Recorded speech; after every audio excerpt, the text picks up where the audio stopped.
Thank you.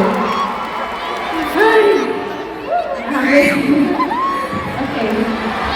Wow, parang yung character pa rin. Naman. Ano pa din? Dapat pwede ba po yun?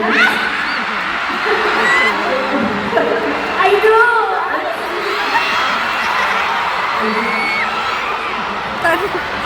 Pero alam niyo guys, sobrang special talaga sa amin itong performance na to.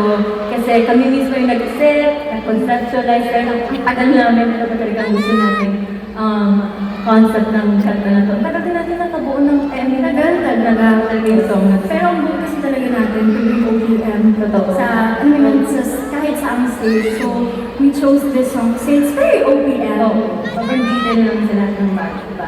Yes, and we really wanted it to be something that we're proud of, using a song by one of the Philippines' finest, Miss Sarah G. Mali.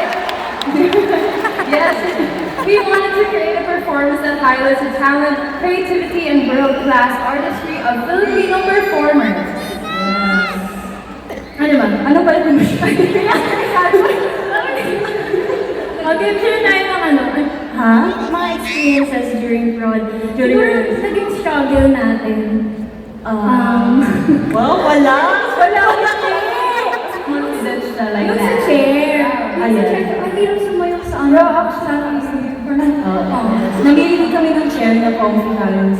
Actually, dito yung first option namin. Ang first option namin yung bench sa park. Yung mabigat talaga.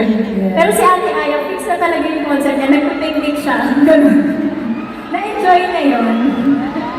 Pero syempre, hindi lang tayo nag-prepare for tonight.